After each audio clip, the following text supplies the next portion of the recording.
All right. Hello, everyone. Welcome to another episode of Trading Bitcoin. I'm your host, Tone Vays. Let me just mute. Oh, it is mute. Okay. Coming to you live.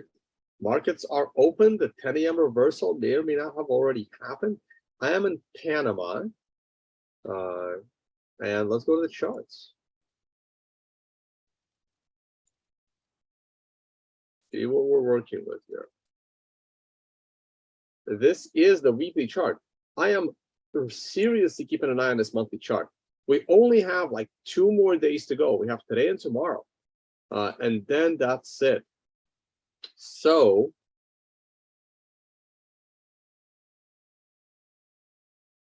yeah, finally live. We're finally live, guys.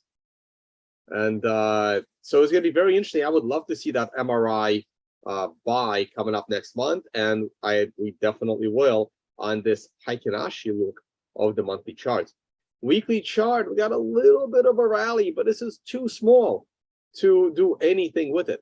We will literally need a rally all the way past the moving average in order for it to have any kind of mustard, to have anything good. 1 second.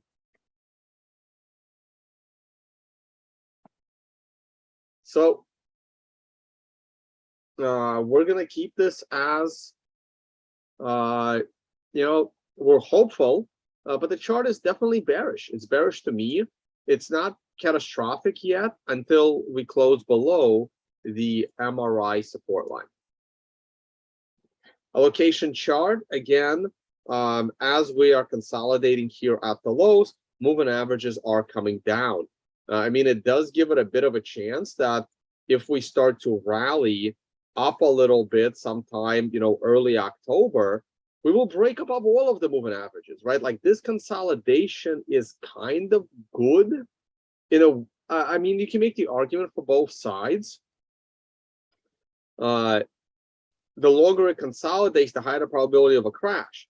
But also, the longer it consolidates, the moving averages, kind of start to bunch up, like the yield curve, and then it's easy to flip it because the price will go above all of them in a single candle.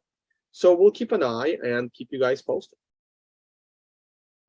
We are smack in the middle of this horizontal range that was started back in June. We're already into September. I think this is more of a bearish sign than a bullish sign. Unlike those 4-day charts, the moving averages on this chart are still so far away. So we're nowhere near having these moving averages bunch up in order for us to break above it. Whoa, what the hell happened in the last hour? Jeez. Like when I made the thumbnail, when I put up the thumbnail for this chart, we were like bullish. We were sitting up here at 20,400. And then I jump on a call at like 9:30, thinking I'd be done by 10 a.m. And boom, the 10 a.m. just crushed it.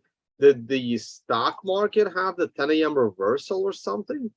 Let me see. Here's the stock market chart. That's the daily. Let's go to the 5-minute chart or 10-minute chart. 5-minute chart. Let's go to 5-minute chart. No, it was pretty much straight down. What was there like an economic news this morning? What happened? So we're at 10:30. I would wait for the 11 a.m. reversal at this point. Let's go back to the daily chart. This explains the Bitcoin drop. Here's our daily chart. Let me see what happened since market open. Since market open, we are down 40 points on the S&P. Remember, this is an MRI warning. I really think tomorrow, if potentially,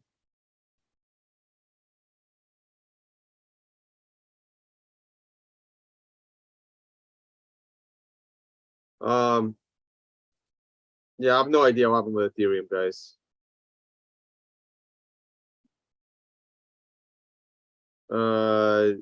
Yeah, I don't know. Is DCK what I think it is? Just drop the letter I.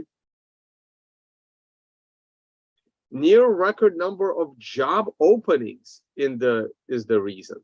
Well, yeah, no one wants to work. Well, why would anybody work? You're paying off their student debt, so they don't have to work for that. Like you're forgiving student debt, so you don't have to work to pay off your debts. You're still given a massive unemployment. You are, I mean, who would want to work? In Europe, maybe here as well, energy prices are rising. So, I mean, like, nobody wants to work. Says the guy that doesn't actually have a job and does YouTube videos, but nobody wants to work.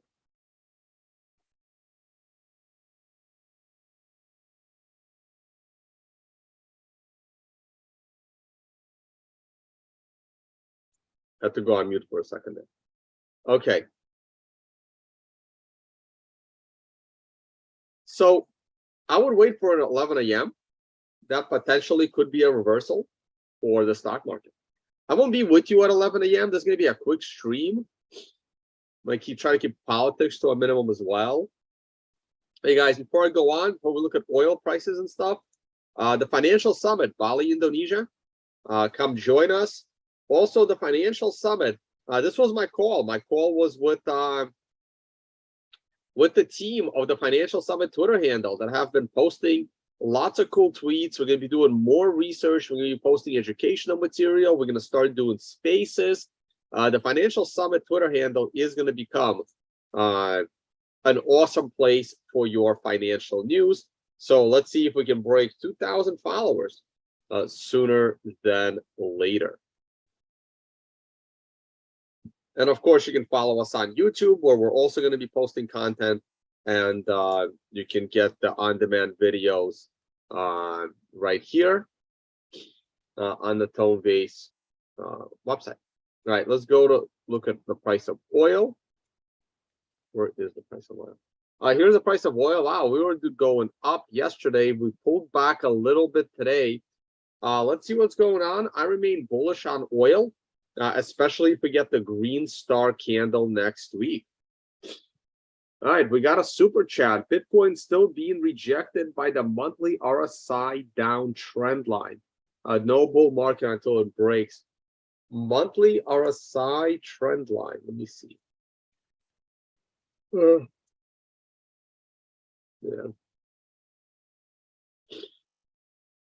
Yeah, maybe. I don't think it's being rejected that way, but yeah, I mean, that RSI trend line will eventually break. So the monthly RSI has never gone into the oversold area. Very interesting. Very interesting.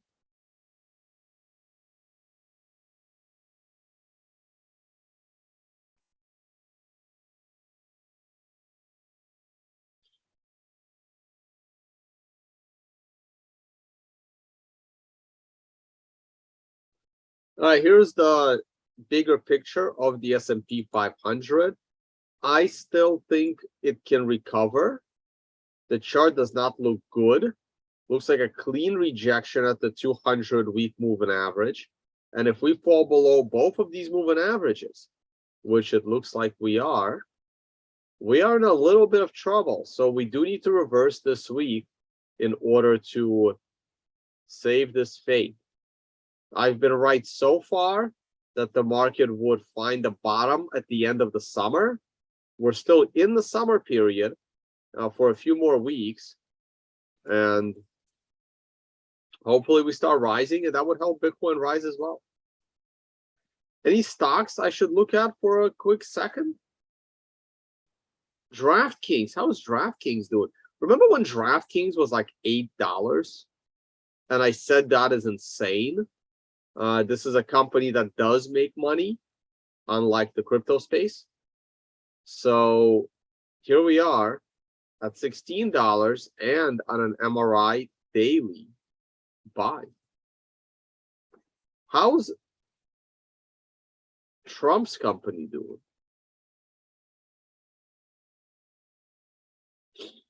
Here is Trump's media company, which, as far as I know, nobody uses.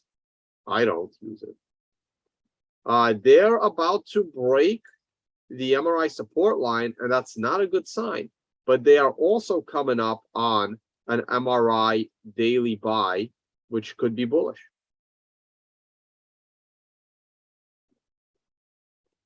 We are gonna, oh, let me see here. Robinhood. I absolutely hate this company. I think it's horrible. I think it's horrible. I think it's like predatory. I am not a fan of Robinhood. I hope like Fidelity like buys them out and makes it like a responsible broker instead of a sleazy car salesman broker.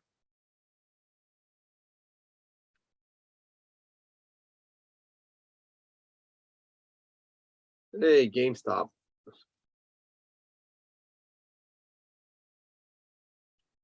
Fake meat. How's fake meat doing? I will say it's very hard to find a good steak in Panama. Keep trying. When I find one, I'll let you know. What the hell is this? Oh, that's me projecting the future of the stock.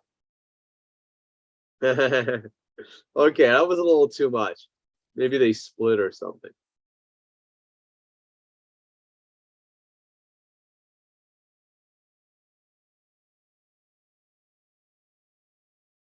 Hold on.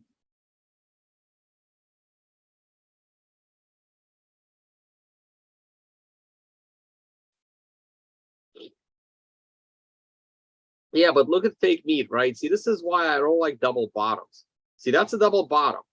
This was not supposed to be touched again. The moment it was touched again in February of 2022, I became very bearish on the stock. Now, this is classic technical analysis. You break below this line, you found an MRI buy, weekly chart. You came back to the line to back test it. Perfect TA. And boom, down we went. You had a lower high, and you are about, man, when I'm in the store, like the fake meat shelf is always so full. And then you can barely get real meat, like even at like a Walmart and stuff. So especially up in the woods, up in Pennsylvania, where my cabin is, like I walk into a ShopRite, even a Walmart to get meat. I know it's sad. I have to go to Walmart to get meat sometimes. And I do buy the grass-fed, well, especially when I'm in Walmart. And you walk in there and you're like, man, where are those, ground Wagyu burgers? They're all sold out. And then the fake meat section is like, it's like overflowing. It's like falling off the shelf like apples. Like no one buys that shit.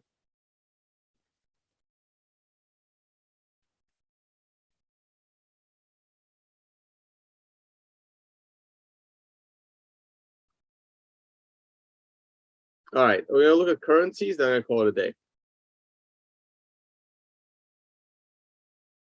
DXY, all-time, generational high being broken. I am bullish on the US dollar. You guys know this. I am very bearish on the euro. Very bearish on the euro. Very bearish on Europe in general.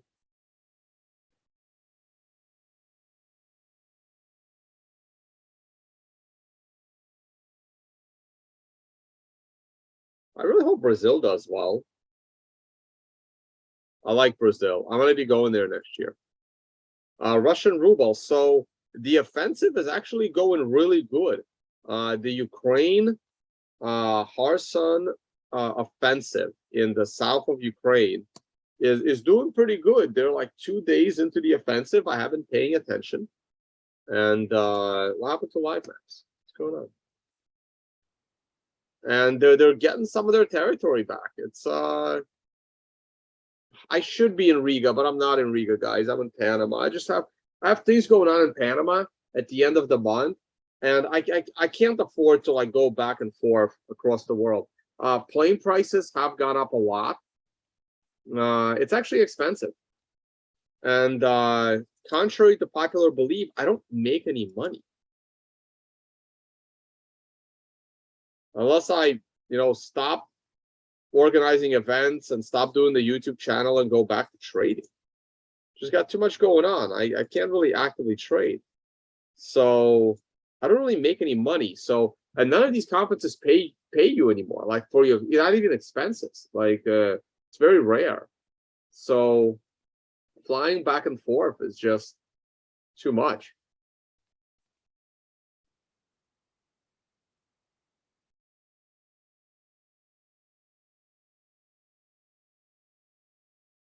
So the government doesn't understand that printing money creates inflation. They just don't see it that way. They don't see it that way. But yeah, but this is the offensive. This is the Kherson offensive. It's going well. And Ukraine is pushing this zombie line back.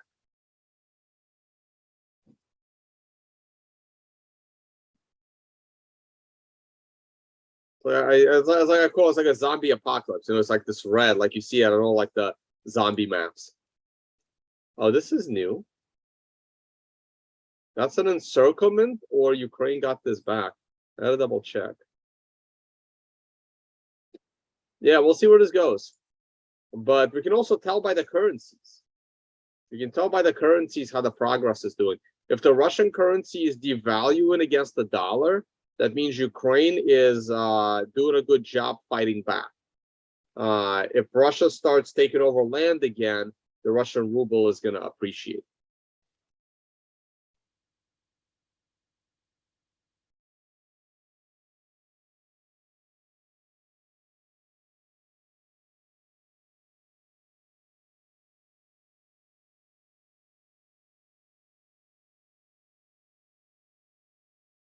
Well, they haven't gotten to Kherson yet, but they are taking some of that land back slowly. We'll see if it lasts. We'll see if they can hold it. I doubt they'd be able to, but they're trying. California just approved fast food workers minimum wage to $22 an hour. That is hilarious. They are going to get replaced by automated machines. No minimum wage worker at McDonald's is worth $22, guys. I'm sorry.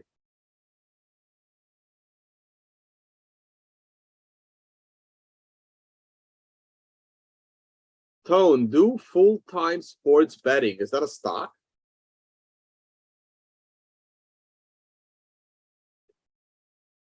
No, see, family-owned restaurants, you can have like child labor at family-owned restaurants, right? So if you have like 8-year-old children and you want to put them to work, like wash dishes, you can do it. As long as it's a family restaurant. So family restaurants will survive a little bit. I mean, it'll be hard for them to hire workers. But also, waitresses and waiters, they don't get paid minimum wage. They get paid like $3 an hour. They work on tips.